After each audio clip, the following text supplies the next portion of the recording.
You know, it's almost like your birthday with a package from China, so let's go.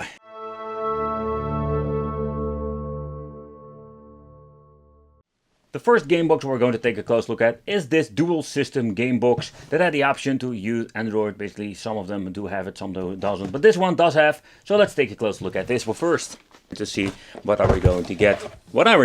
So this thing looks familiar. It looks like a Super Console X, but it is not like a Super Console X. It's slightly different.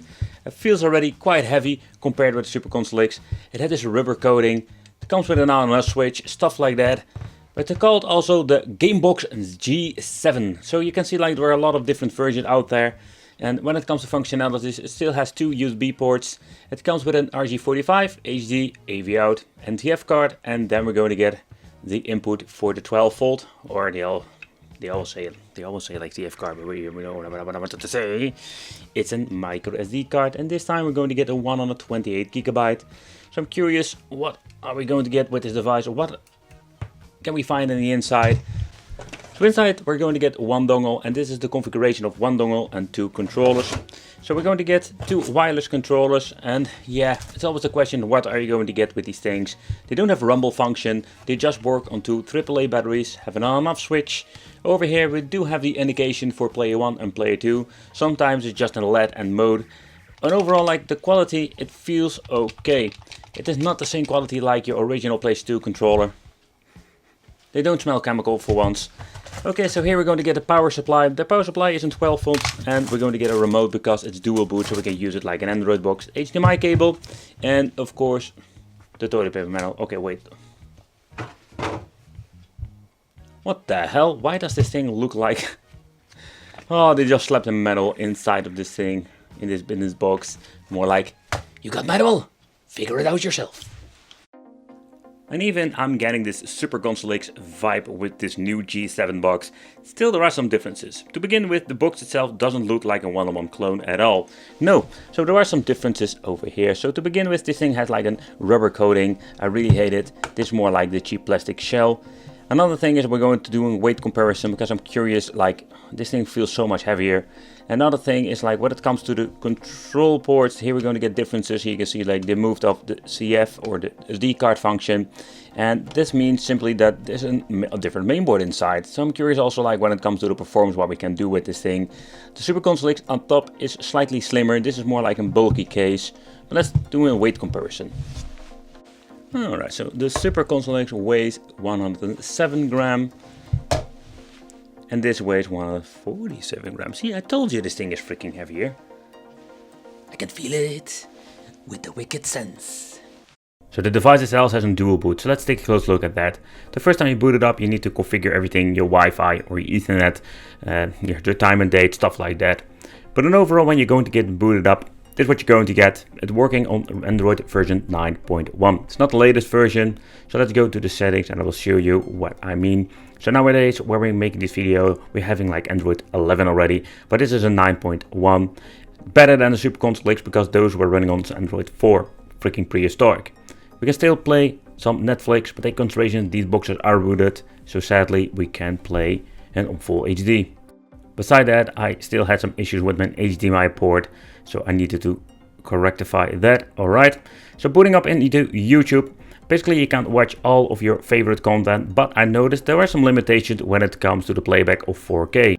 Because they are forced to put it in 1080p, and in my opinion it's quite a bummer. But take consideration, these are just low power boxes, so if you want to play some wicked Android games, yes, the basic stuff will work just fine, but if you're going to get the more demanding one, there we're going to get some issues. Think about the new Asphalt games. Oh yeah, so the intro doesn't even show Emulation on this, and I swear this thing is an Emulation device. Alright, so let's take a close look at the main menu first. So what can we play for the people who have no idea like what you can do with this? So basically what I like about it, you have the option to add your games and you can play a lot of stuff like MAME, 16-bit, 8-bit and really old stuff like Atari. You can play handhelds, Game Boys, Lynx, Atari ST, Atomus Wave, the arcade systems, you name it, there is so much stuff you can play with this. But with the cheap boxes like these, most of the time what you're going to get is a mixed performance with N64 for example, Sega Dreamcast, and many other systems. So that is something you need to take consideration if you're going to get yourself like a more expensive box. Then you can play most of the games on higher resolutions and without all the glitching and all the weird stuff. But with Emulation we can also configure a lot of stuff we couldn't do with the cheap stuff like the HDMI dongles we have seen before. Video mode, smoothing, you name it, everything can be changed out here. So if you want to see some more information about this, I also did a video about controller configuration if you want to bring new controllers into the system, stuff like that. There's a lot of things you need to know, but if you just want to play, that is possible because the original controls have been reconfigured and you are basically ready to go with this.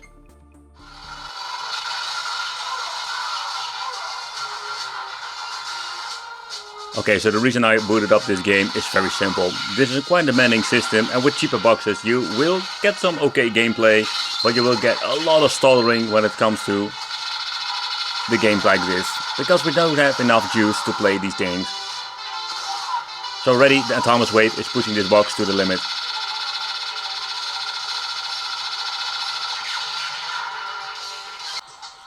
But even N64 will be an issue with a lot of these cheap boxes, but still a lot of games are just playable. Take consideration, this is a game that will have some struggle sometimes, but in my opinion it's playable. Alright, so I was trying to play this game for some time, but the problem is like it's completely messed up. So when I'm pressing the A button to accelerate, it goes all crazy, so we need to do some reconfiguration. And this is what I mean, is like sometimes you're finding games or controllers not configured correctly. So makes the game freaking unplayable, or you're going to get this. Okay, so let's push this thing to the limit and just see how Sega Dreamcast will run with this game. Because this is a quite demanding game. I can hear in the audio that it has issues now. And this is what I mean with cheap boxes. You can just see that it has issues with more demanding games. Take consideration, some games, again, like with N64, will run just fine. But for me, this is absolutely unplayable. You can just hear it and see it slow down. Quite annoying. Alright, so next up, let's try a different system. And just for fun to see how this shmup is working. So it's less demanding, it's still quite chaotic, and I'm dying every single freaking second. But here you can see that it's got a very good performance. Alright, so next up let's play PlayStation 1. Oh, still one of my favorite systems to play. And it looks amazing, and I don't think this thing is running on higher resolution than native. But still, it's a lot of fun playing these old school games. I noticed that the button mapping is not correct. A little bit of a bummer in my opinion, so there are like things that you need to fix.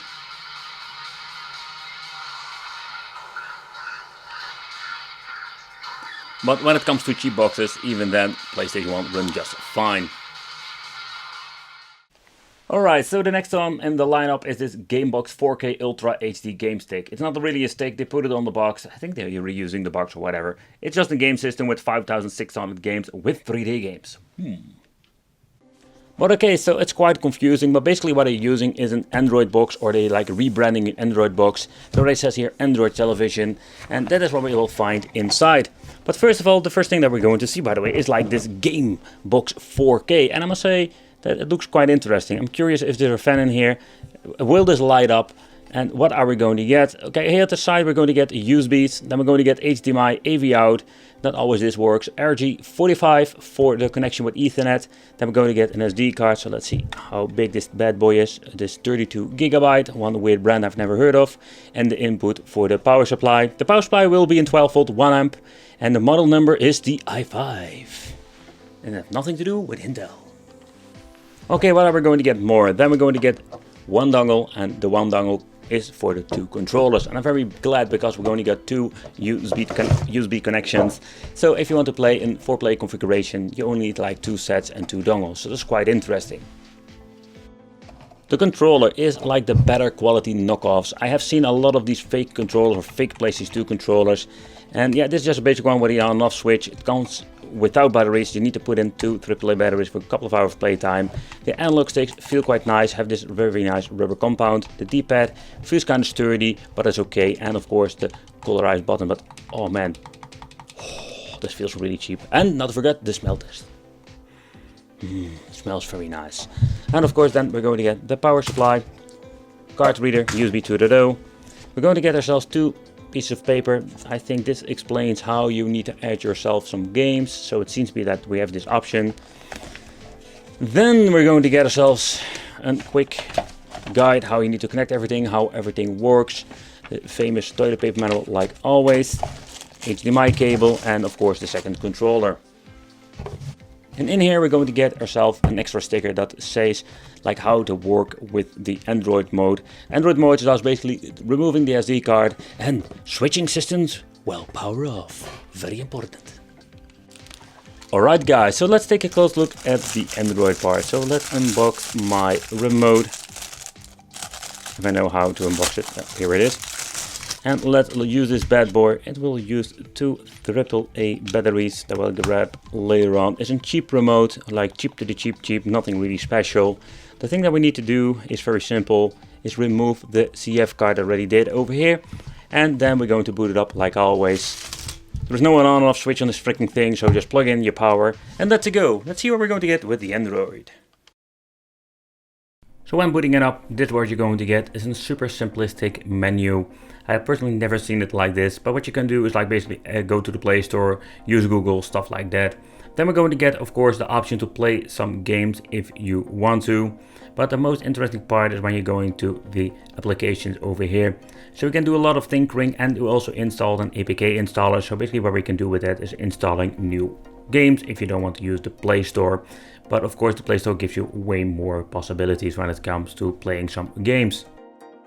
And if you want to, you can basically install your own programs or emulators and mess around with it and just start tinkering if you really are into stuff like that. But okay, so let's take a close look at the specifications list. And the specs are okay, they are promising. They are not like the more of the high-end stuff that we have seen before. It's still a very cheap old box, 2 GB of RAM, comes with a basic AM logic chip inside. Here you can see like it runs basically with an ARM Cortex A53 that runs on even 1200 MHz. That's even not the fastest clock speed I've seen out there, and in combination with a GPU that is a Mali 450 MP. Another thing I find interesting that it is a rooted device, that's not interesting, but it runs on Android 9. Take consideration if you want to play some Netflix, that is not possible, or a low resolution. But let's take a close look at the games and how will they run on this box, because the performance wise of an old box, don't get like excited, think you can play the latest Android games. You're still limited when it comes to some of the games. But the library of Android, even for an old Android box, is still big, so you can play a lot of awesome shmups or other adventure games with the controller. So yeah, actually like it is an Android box turned into a game box, but still they left the dual boot in, so what you can do is play yourself some Android games. I think it's a really cool addition if you just love these Android games. If it's a shmup or a racing game, the games will run just fine on this. But like the latest Asphalt, they're going to get some troubles, because that game is quite demanding for the CPU GPU. But the games I tried were mostly like older games, basic games, and they run all just fine on this. So in combination with basically the dual boot they're using, I think it's a pretty damn awesome machine. And what they mean with the 4K game box, especially I think they're using the 4K or abusing the name, because it's not putting out 4K signal, it's most of the time lower, but more like you can use this box on a 4K television. Okay, so when I did the unboxing, I completely forgot to check what kind of power supply they were giving me. And I wanted to connect it, realizing it doesn't work. Guess what? They gave me a 5-volt power supply. So I'm going to connect in 12 volt because the bag already says here 12 volt. So is that what we're going to connect? This thing is more powerful than we're going to need. So let's boot it up and let's see what we're going to get. But okay guys, so let's see what we're going to get with this device. The menu looks very nice. We don't have any previous videos, but we do have like a tiny picture. But overall, like the performance of this we're going to test out. So we're going to get PlayStation Portable, Sega Naomi, N64, PlayStation, Arcade, Super NES, Game Boy Advance, Mega Drive, NES, Game Boy Color, Neo Geo Pocket, that is something you don't see very often. Let's see, the Sega Game Gear, Famicom, the 32X seems to be on this, some Atari, and yeah, it's of course the one big gigantic list. But overall quite interesting features. Setup has been not be found here, like there's no button whatsoever on the back, and going straight into the favorites. So there's a little bit of a bummer. So that's it. So what you see is basically what you're going to get. But let's take a close look at the search engine, because there is something I really like. So I was searching for Mortal Kombat. You can see like it works very fast. So you can see like basically when you're looking up a game, it will like search very fast when you're typing. Something you don't see with every single system.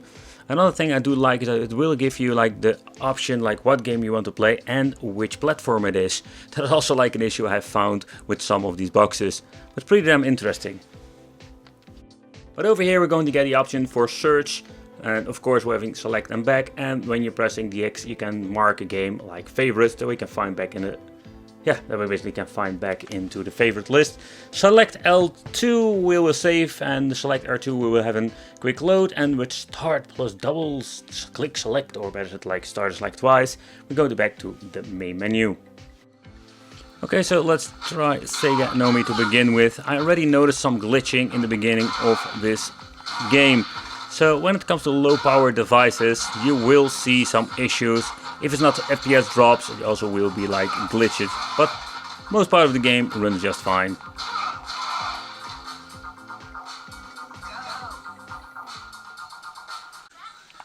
Alright, so next up N64. And N64 on a low power device like this is always the same issues. Some games will run just fine with some minor glitching, but for example Screws in the World, I did notice some logo issues here and there when starting up the game, but then overall we're going to get a quite good performance. So again, it's a mixed bag when it comes to N64 like always. If you want to play these games, one of the things you can do is like get yourself like a beefy mini PC, and that most of the time will run these devices just fine. But again, it's a budget product with low specs. So this is the best way you're gonna get. Okay, so next up let's play some PlayStation 1. And of course we're going to do the benchmark game Bloody Roar 2. And the reason why is because if this game runs good, most of the games will run just fine. Take consideration, so if you want to play some PlayStation 1 on higher resolutions, you need to have more power. So this thing will run it on just fine native resolution.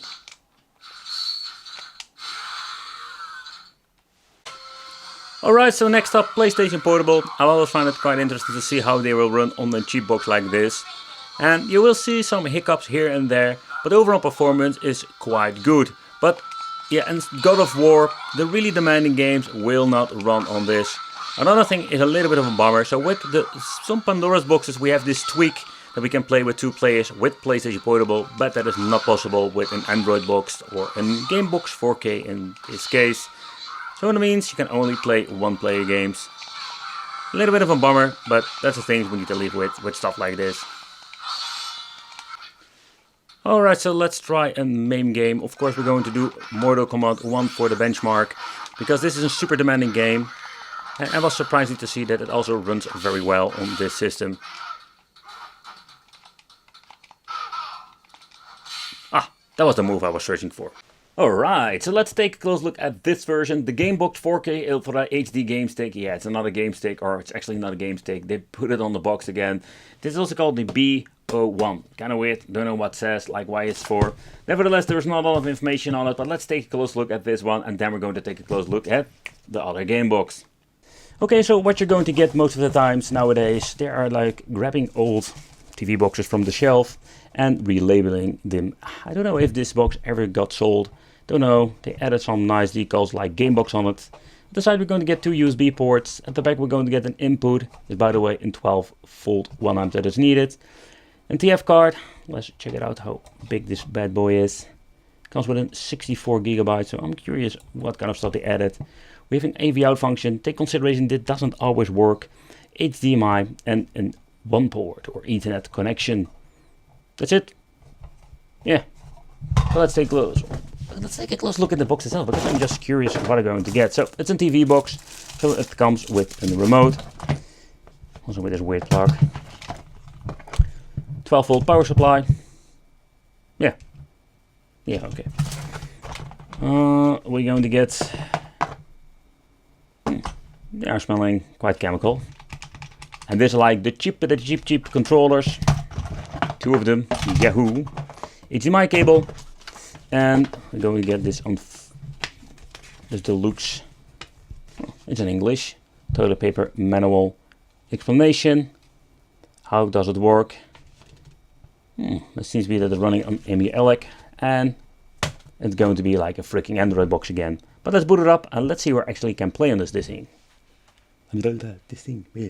This thing wicked, yeah. So the first thing they already messed up, there is no on and off switch whatsoever. So what you need to do is plug it in and it will boot up straight away. So you'll notice like it says Android, what I already mentioned, this thing is just basically like a very old Android box. It comes with the software.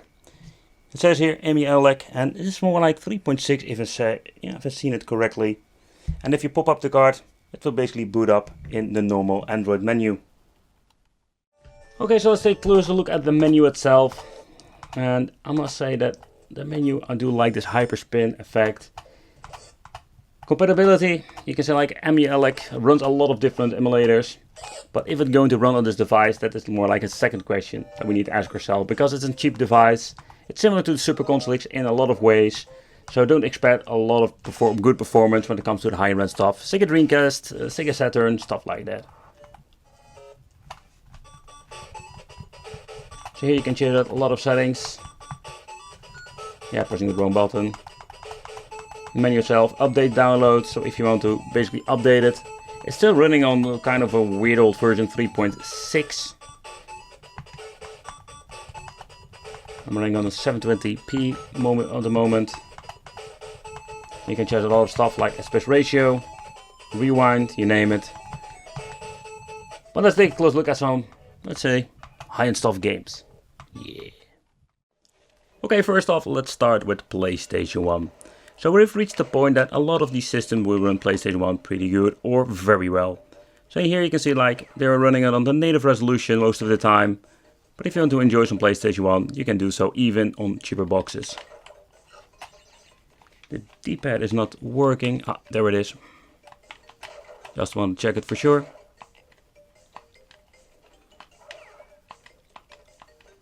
But this looks that it is playing the PlayStation 1 games very well.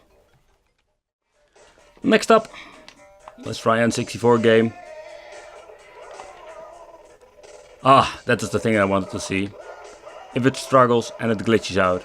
It doesn't glitch out, but you can see that this game doesn't run well, and this means like N64 will be a mixed bag on this device. I know a lot of people really want to play some N64 games from the childhood, but yeah, it's highly possible that your game will not run.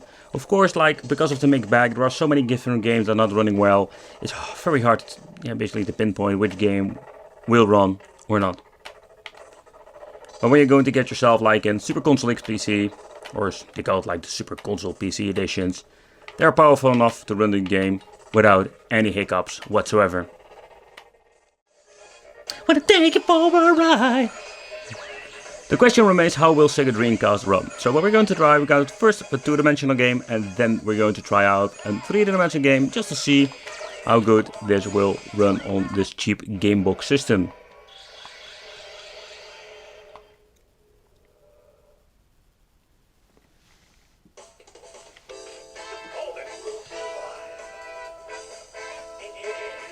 Great test how to check out the D-pad.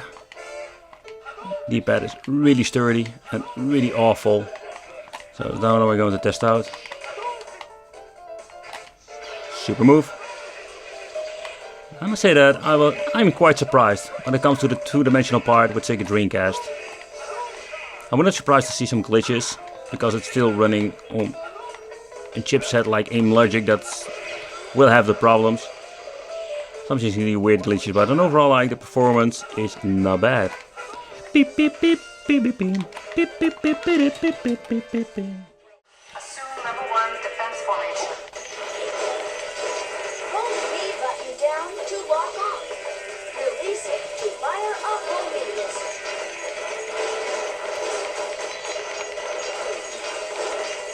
Level 1 securing door breach. Emergency formation. Intercept intruder. I must say that I'm surprised by this. Like the three-dimensional games also run very well.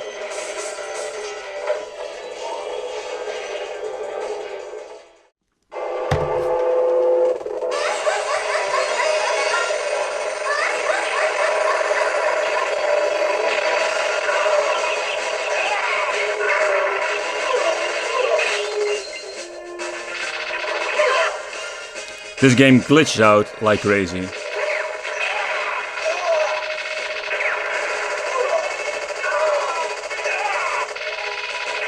But I'm surprised, like, I wanted to say like it's actually playable, but it's stuck and it froze. Yeah, that just happened. So when you're looking at PlayStation Portable, this is a system that will never run very good on a, let's say, piece of hardware like this. Two-dimensional stuff, like maybe a Metal Slug game or something else, it's highly possible it runs. Okay, with some minor slowdowns and some glitches. But don't expect to run God of War in this.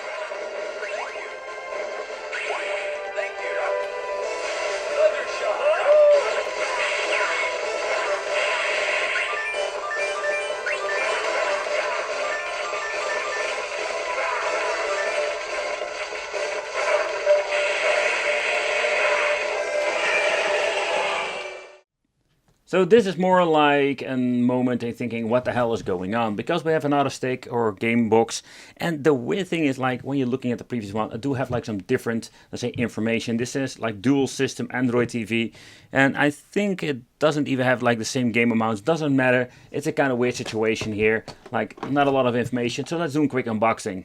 So this is what we're going to get inside the box. So let's talk about the remote, because this is a dual boot system. This thing has not a remote, it's just a really cheap, let's say a very basic remote. Take consideration, we're having Android, it is Android 9, but it is more like a rooted version. So this means we can play full HD Netflix. Just want to point it out, this is just a common problem with these boxes. Of course, the deluxe toilet paper manual with some basic explanations about everything like the controls. Then we're having this very horrible cheap 12-volt 1-amp adapter. I can say that this thing weighs almost nothing. So I really hate when they're doing this. Okay, so even the adapter I'm going to get with this device doesn't even fit that well. In short, HDMI cable, nothing special. We're having the TV box itself. We're also going to do an ETA Prime moment talking about the specifications. And we're going to do a quick overview and the teardown. And the controllers. And the controllers, this is basically the most horrible Chinese smelling controls I have ever seen in my life. Seriously, I have seen my share of shitty controllers that are having this chemical smell, and it's just freaking awful. Oh, this, I think you can hear it on the microphone. It's just so flimsy, and the joystick feels more like there's kind of a gel on it. Ugh. So USB 1 and USB 2. I already can tell you that there is a big problem with this TV box. We can't use other controllers than these ones. Yeah. So when you take a close look at the specifications, this is getting really close to the Super Console X I've reviewed here on the page, but there are some differences. To begin with, this has the S905W. The CPU is an Emulation Cortex A53 1200 MHz quad-core that has a GPU that is a Mali 450 MP. It's a very common GPU nowadays on these cheap boxes. In total has 2 GB of RAM. That is very interesting because most Pandora boxes or Super Console X systems have only 1 GB. It's a dual boot system with Android 9 Pie. It's rooted, so take consideration with Netflix you will have some issues, like you can run it on 1080p or 4K. And the Emulation is retro part on a 32 GB SD card, but I have no idea what version because they locked it out and I can't see it. But when you take a close look at this box itself, and especially the specifications, and we're going to do a quick compare with the Super Console X, I can say the information they are giving us in compared with the Super Console X is not bad at all. So the reason why I'm saying not bad at all, it's similar like the Super Console X, but this box is way cheaper and we're having 2 GB of RAM. And the Super Console X only has 1. But let's talk about the design itself. The design is quite simple. I don't know if they ever using more just an Android box and adding a decal on it like old stock and just adding a new CF card to it with Emulation. So at the right side we're going to get USB 1 or 2, or basically at the left side, brain fart. Then we're having at the back the input for the 12-volt 1-amp. And here we're having the CF card that contains the Emulation software. Is just a 32 GB version, not a big one. AV out, HDMI, and also we can just use a normal Ethernet cable. That is not very common with these boxes. So here it says Android TV box model number D905, made in China. Okay. Okay, so let's do a quick teardown. Remove the 4 feet, because underneath we're going to get the 4 screws or the 4 Parkers. Hey, it's more like a surprise. It's more like, find the Parkers. Nope, there are only 2 of them. Okay, now I know for sure. Let's remove them. Seriously, is this thing only held by freaking 2 screws? That would be very interesting to see. Okay, let's remove this one. And I'm lucky that's the only thing I need to remove. Sometimes you need to remove the other stickers like this one. So far I can feel there is nothing else. Okay, let's lift it open and let's see how we're going to get it open. Alright, so it was a pain in the ass to get this thing open, basically because the reason is that they clicked in most parts. There was only 2 screws keeping it together. So that's it what we're going to get inside. So let's open it up, let's lift it out. So there's no extra screws in here. Okay, so lift that very gently. And this is the tiny main board. So for the Wi-Fi capability, they have added this antenna. It seems to be that it was normally with double-sided tape, but it's already getting loose. That's not a good thing, of course. So here we're having the chip. Sadly, I can't remove it. I'll try to get some force on it. No. So these things are going to get always glued on the main board. We're having the Root 2 RAM chips over here. There's even a QR code on it. It's quite interesting. But this is what you're going to get in the inside. There's not a lot of stuff, just a very tiny PCB. And I could not say that this thing is made in a certain year. Sometime when they're going to create a completely new PCB board, then we're going to get a date on it when it's been produced. But so far I can see there is nothing special about it. So it's highly possible that it's just an old Android box slapped into a new casing. They're reusing old tech. Okay, so when the system is booted up, this is the menu that you're going to get represented with. And the first thing I did notice with this menu is that when you're pressing start, you can't access the start menu. And there's a little bit of a bummer because you're going to need it for reconfiguration, especially with the controllers. So when it comes to the compatibility compared with the Super Console X, basically we're going to get the same stuff like the really old stuff up to Sega Naomi. I did notice that Atomic Wave is not on the system, so I was very curious about it and a little bit bummed out because the Atomic Wave was not running correctly on the Super Console X due of the 1GB RAM, and I wanted to test it out on this device because this one does 2GB of RAM. But okay, so let's take a close look at some games and how are they running on the machine. I do like the menu. Okay, so the old stuff like 8-bit, 60-bit will run just fine on the system, but just want to give you some quick looks into the game and just see how they're running.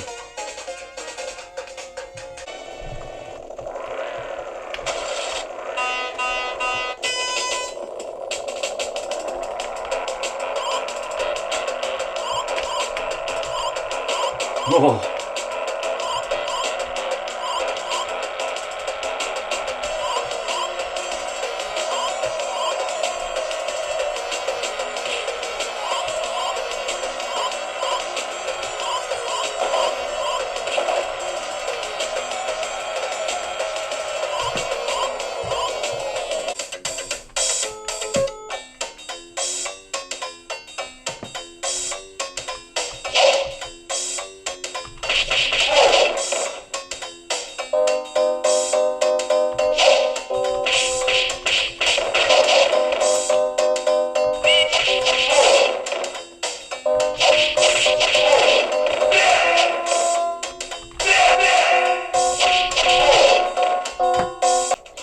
Alright, so all the games are on widescreen.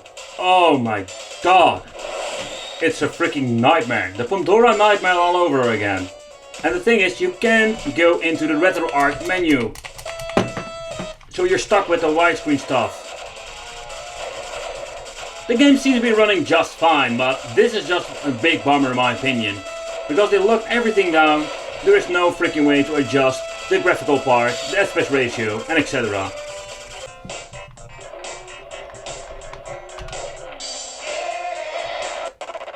Oh, yep, same problem, like all the other ones. So N64 will always be more like a mixed bag. I just specially choose this game because I want to check it out. It still has the same issues, like the same emulator, but yep, it does. Same stuff like the Raspberry Pi 4 and a lot of the Android boxes.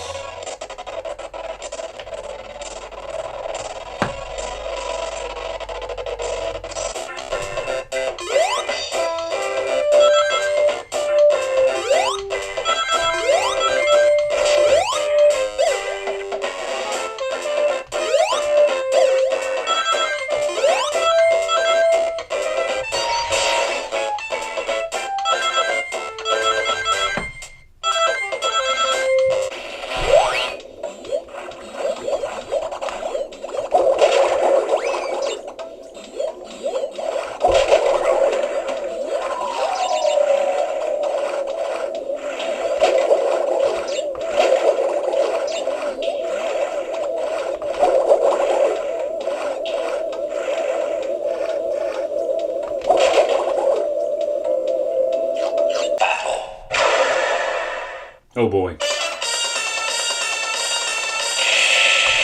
I'll break your face. Round one. Fight.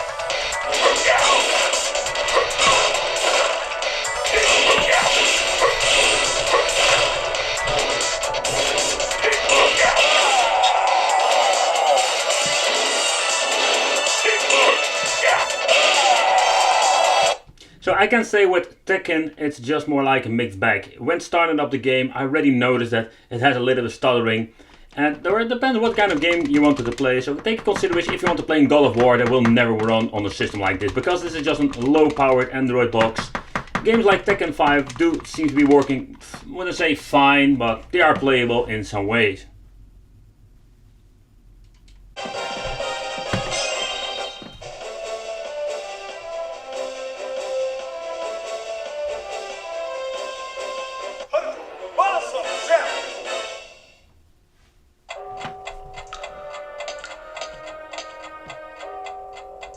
Challenge one.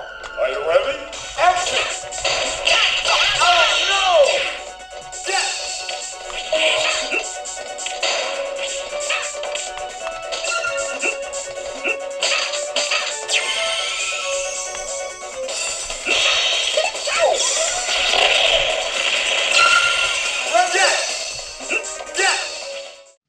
So this makes it absolutely one big jungle. It is a little bit confusing when you're looking at the boxes. They're almost like identical in some certain way. We can even make the game now like search the differences. But you can see like the box is like different kind of materials. It's more like a thicker cardboard. This is more like this like laminated cardboard. So you do have like different, like I'm guessing, manufacturers, because this thing is called the XS5600 and this one is just called the Gamebox B01. But when you're looking them side by side with the software, you do see some differences, and then we have like, that's basically where we get the differences. But in the end, in the main core, we're still going to get the same stuff. So let's do a quick side by side. I just wanted to show you, we're not going to do with the software, but when you're looking at the box itself, I'm guessing it's just the manufacturer that making the same factory making them, only for a different kind of branding. So here it says like Android TV, the D905. This doesn't say a lot, it only says Gamebox B01. So, but when you're looking at the cases itself, they're almost like similar, only in different logos. So I'm guessing it's the same manufacturer making this. And yeah, that's it, you know, it's the same stuff all over again. But okay guys, so then we have like the Gamebox 4K Ultra HD game stick. They're still doing the game stick stuff. Don't know why, because it's not actually a stick. And then we have this version. This also says the game stick, the Gamebox. But the thing is, I already did like a side-by-side comparison, what we're going to also talking about in this video. And like, this is a great example. This is like one manufacturer making these things. And in the end, they are just basically giving us the same stuff. So let's do a quick unboxing and I will show you what I mean. So on top, we're going to get ourselves the game system. And I'm just going to be honest, I was slightly disappointed. And the reason is very simple. Like, this is absolutely like an Android box. That's what they're doing. We're also going to do a Teardown here. But this Android TV box that they're basically saying here at the bottom, it needs a 12 volt 1 amp power supply. It does have like USB ports at the side. Okay, so they're like freaking USB 2.0, no 3.0 whatsoever. So they're like very old tech. And TV, F slot, or basically an SD card. So do have like the option for a LAN, AV out, SPIF, HDMI out, and input for the power supply. But this thing feels very lightweighted and plastic fantastic. Inside the box we're going to get ourselves 2 controllers, and yep, they're like the same chemical controls we have seen many times before. But the first thing we need to do is smell it. It's chemical, oh yeah. But how is the feel? So this is not like the worst quality. They're like the ones that are okay. I mean, like they have like really nice rubber compound on the joysticks, but oh man, you're gonna hear it. Like, nevertheless, like this is really, it's okay quality. Like when you're looking at the shoulder buttons, you feel it like this. You can feel it when the, let's say this way, when you're having the controller that have like way too much travel and they're like very cheap feel, and you're doing basically this movement over the buttons, you can just feel it. So it's okay. The D-pads are kind of sturdy, but in overall quality, it's the same stuff we've seen many times before. And of course, in compartment with 2 AAA batteries. But let's see what we're going to get in here. This is an Android box. We do have like a remote. So then we have, let's see, a keychain. Okay, that keychain is pretty cool. Let's take a close look at the keychain. They give me a free keychain. Oh yeah, this keychain is pretty damn awesome. Okay, so then how are we having the power supply? So there's one thing that is quite concerning, and this is like the Android box. I wonder, it's like, what are we going to get? Because there isn't a TF card in here or an SD card. So this is also something I need to show you. So this thing runs on Emulation. That's something you can just basically like download for free. But I don't know why, but they removed the amount of like size of the card. That's kind of weird. Like, why would you do that? Like, nevertheless, you know, let's plug this thing back in. Let's plug it in and let's see what we're going to get. So like I already mentioned before, this is an Android box, and that's basically the first boot up screen you will see over here. So when everything seems to be configured correctly, you will get like the Emulation menu, or better said, the software itself. And later on when booting up, you will get the menu.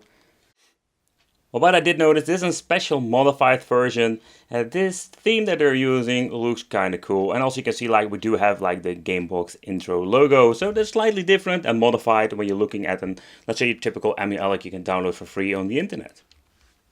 So when booted up, this is what we're going to get when it comes to the menu, or with this Gamebox.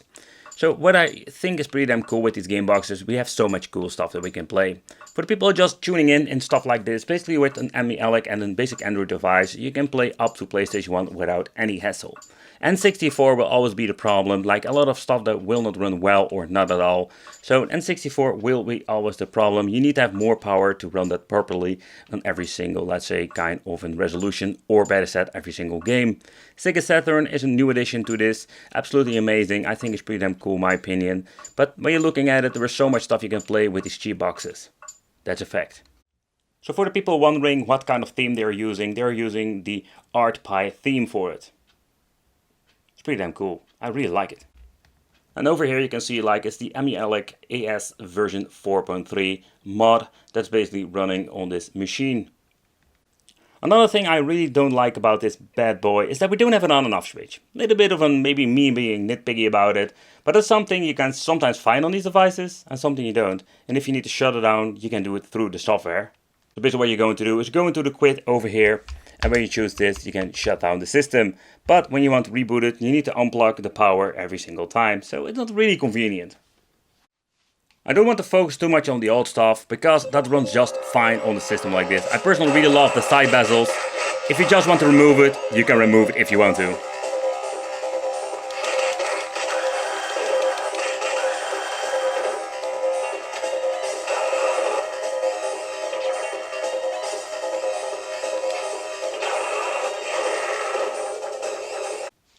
Another problem I'm noticing a lot with PlayStation 1, the files that you basically add to it, or basically sometimes they add for you, that we don't have the option to basically have a background song, and they just ripped the file wrong. It's a little bit of a bummer that they do that, because I see this thing coming back every single time you boot up a game. There's no music whatsoever. The soul of the game is lost, and I think that's absolutely a bummer, and a big one.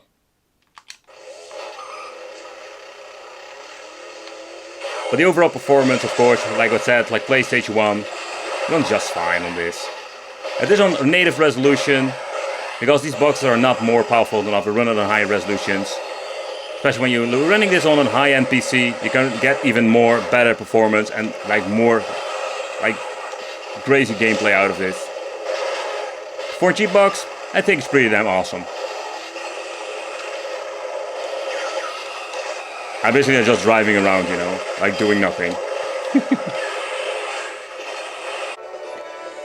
Alright, so next up I wanted to try some PlayStation Portable. I'm just going to be honest, like a lot of games runs like shit. So two-dimensional games like Metal Slug, where you can see on the background, it glitches out. It's still playable, you will find it with maybe in Soul Calibur, it runs fine. But you will have, let's say, some glitches. And some games have some hiccups. But again, if you don't mind, it's just a different way to play.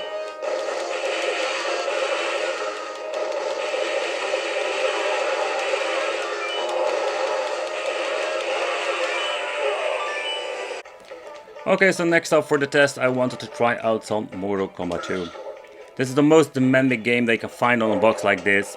Games like Killer Instinct will not run whatsoever, so don't even think about trying that out. But where we do have like a lot of problems with in Pandora's box with games like these, or the cheaper boxes.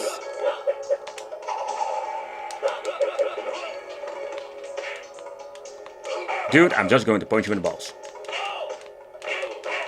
That is the way how you whip the play. Punch him in the balls, because that's the Scorpion way. Alright, so next up, let's try N64. I already told you, like, a lot of stuff will not run very well on this. Great example is, of course, Cruis'n the USA, a very high demanding game.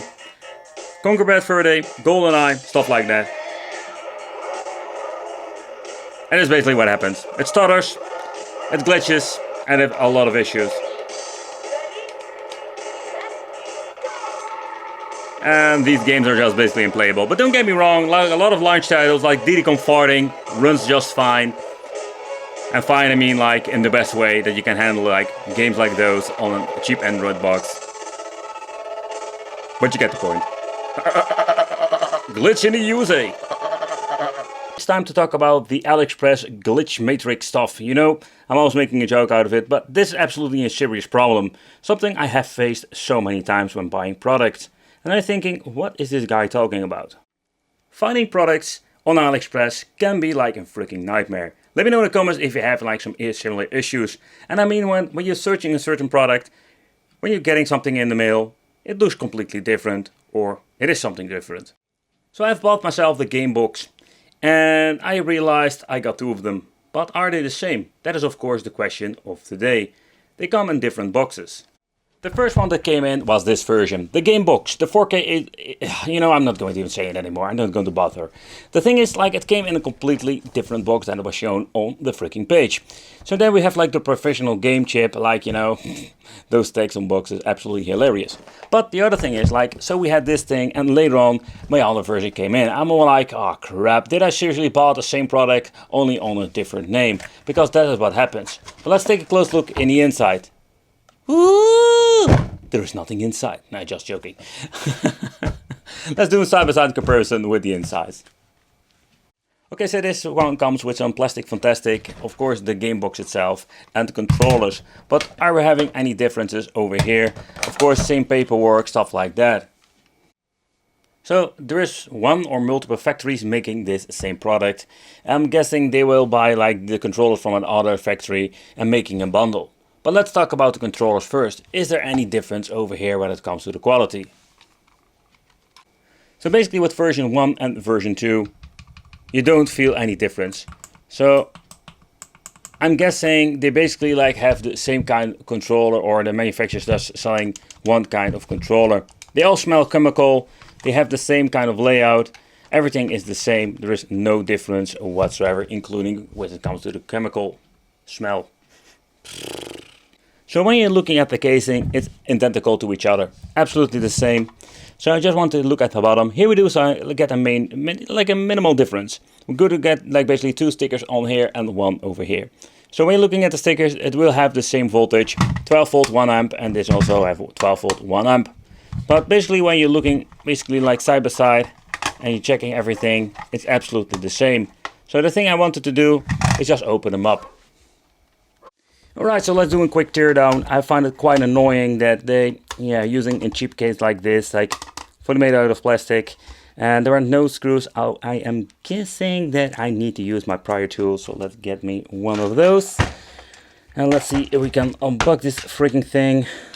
Oh man, this thing has some wear and tears, but let's see if we have some space somewhere. Yeah, see, that's always the question, like how can we open this up? We just do it like that. There is no screw attached, and when you're looking at the size of the case, you're thinking we're going to get a like gigantic PCB in the inside, but it's just another Android box, of course. Alright, so let's get these 2 screws loose. And let's take a close look at what are we going to get in the inside. Oh, almost forgetting one over here. I really love these AliExpress kits. I bought them like some time ago, a couple of them. Super easy. Alright, so let's see, I didn't miss out anyone. No. I can tell you, like, the board is getting really hot after using for a couple of hours. There's something that is basically not letting my freaking thing go. What is it? Ah, there it is. Okay, wow. Okay. So yeah, so I don't know why they use this. Why do they want to transfer the heat from this PCB to the plastic? It is transferring something, but wow, it's absolutely hot, man. Like this thing is like sticky and freaking hot as it can be. Oh man, what a mess, I can tell you that. Let's see if we can remove this over here. Yeah, I need to be very careful. Oh, there we go. Okay, so they just slapped this on here. So what a mess is this? Oh boy. Aha, so that explains, for example, the Sega Saturn situation. So I already can see it's like I removed it, but I basically removed it for nothing. And the reason why, because if we're going to remove this, I think we will see what kind of chip it is. Let's clean it up a little bit. Let's clean it up a little bit more. So here you can see indeed is that this is the S905L model. I don't know if you can see it on the camera because it's filthy and you need to have a kind of a reflection to see it. But the S905L is basically the chip they're using. There's an old school quad core. It's similar like the Super Console X. And to be honest, like when you're looking at the modified version with Sega Saturn, what I understand of normally it won't run on these kind of very weird old boards. So it's kind of interesting to be honest. So we do have like the storage chip over here, 2 RAM chips. So yeah, it's nothing really fancy to be honest. Like when you're looking at this over here, especially when you're looking at the production date, you can see like this is the S905. It has been produced in a completely different year, 2016. So this thing is pretty damn old. So this is just a great way of reusing old technology. So it's better than throwing it away, of course, but I just wanted to say like this is what they're doing. This is the same stuff that we're seeing with the Super Console X, only a different name, different image, and the same yada yada. It also explains why a lot of problems like with PSP is still the same like with the Super Console X. Before I go to put it together, I just briefly want to talk about the cooling. So normally what you need to do is putting the cooling block on here. That basically gives you like the best cooling solution for your CPU GPU situation. But what they did is like slapping that on here and using this thing, the thermal paste, for basically transferring it to the plastic. Like, wow. Just wow. Alright, so let's open up the second box. Yeah, and basically what we're going to get is the same kind of shell. So let's get myself the prior tool and let's open it up. And we do have like a difference in the SD card, by the way. But okay, let's take a close look in the inside. Over here we do get a sticker, says over here 905. So I am guessing this is the 905. And this is not your typical X3. And what I mean with the X3, for the people who don't know, like it's more like the more powerful version of the S905 series. And it has like a lot of stuff that we can play with it. Unfortunate if you have like a cheaper box, a cheaper chip, that sounds kind of funny, cheaper chip, you're going to get not a great performance. Okay, let's remove the micro SD card before I'm going to ruin it. And let's rip this thing out. Oh man, like it's kept in hold in place by a couple of these. Getting them out is like the big question. How do I do this without destroying the freaking thing? There he is. Okay, so when it comes to the cooling, it's absolutely garbage. Like, there is not even like a cooling element on it. Nothing at all. But I wonder, like, is this thing made brand new? It looks like this is like old technology, especially when you're looking at the Wi-Fi antenna. This is something I haven't seen before. I think I haven't seen it before when it comes like the newer models anymore. So yeah, so what they did is like having this gigantic thermal paste pad on it that connects to the plastic. Yeah, plastic will not cool down the chip. You know, like when it comes to this piece of crap, like these weird looking Android boxes sometimes, they mess it up big time. Let's see if we can remove it. Nope, absolutely no way to remove it. Very good, that doesn't even matter, you know, like... Oh boy. Alright, so let's clean it up. And let's see what we're going to get underneath, if we can even see it. Because there's so much scrap on this. It's not even funny anymore. But I need to figure out if I'm having like something like a passive cooling block in my storage that I can put on here. Because I'm not going to boot it up as is. Alright, so I've cleaned it up, or so far I can do it. And there's still a little bit of a sticky up that I also need to remove, but I think it's very hard to read. But this is the S905L model. A little bit of a bummer because it's a very old chipset. Funny thing is also, while you're looking over here to the specification, you can see this board has been made in 2016. But okay, so I have these like tiny passive cooling elements laying around for Pi. Don't use them anymore, so let's basically use it on this box so we at least have any little bit of cooling on the chips, because this is better than nothing. So that's basically what I needed to do with the second one. Okay, another difference that we're going to get is the Emulation piece of software. This is basically why we're going to get the biggest difference. This thing runs on kind of a weird Emulation modified version that is called Gamebox. So when booted up, this is what we're going to get when it comes to the menu, or with this Gamebox. So what I think is pretty damn cool with these game boxes, we have so much cool stuff that we can play. For the people just tuning in and stuff like this, basically with an Emulation and a basic Android device, you can play up to PlayStation 1 without any hassle. N64 will always be the problem, like a lot of stuff that will not run well or not at all. But because we have the same kind of main boards, the emulation performance will be exactly the same with both versions. But let's take a close look at the other software, because we do get some interesting things there. Okay, so let's boot up the second one, and what you're going to see over here, we do get the Emulation, that's basically what all of these TV boxes are running on. But we did get like a completely different menu. Okay, it's a theme, so it's not like that interesting maybe. But when you're looking at everything, like the language, like the theme, everything was completely different with this one. So what is quite interesting that we do have like the same kind of box, but we have like different stickers. The way how they assemble it is different box. And also when you're looking at the software, also here we're going to get differences. So it seems to be, when you're looking at them side by side, it's a glitch in the matrix, or better said, in the AliExpress matrix. But what we're going to get is basically two different boxes, but mainly it's going to be the software part. The conclusion is that we do have like all kinds of game boxes nowadays. If you want to play some old school 8-bit, 16-bit, these things are just capable of doing it. When you're going to look into the PlayStation 1 part, sometimes you even find some problems. I think it's quite interesting, at the same time also quite annoying that they made so many of these freaking game boxes. Let me know in the comments which one do you think is pretty damn cool. I think some of them have like some cool features. But the major problem we're having is sometimes, like with this golden game box, it's absolutely garbage when it comes to the overall quality and just the finishing touch when it comes to the system. Like, who puts in like a thermal pad on a piece of plastic? Like, what were they thinking? But in the end, most of these things are actually the same. Some have like some minor adjustment in the software, but in the end we can just play the same things all over again. Yeah, I just want to give you a quick overview of these boxes, actually like the game box systems, or the non-branded, you can call them all kinds of things. I want to thank you for watching, consider subscribing, let me know what you think of it, and it would be great to see you in the next video.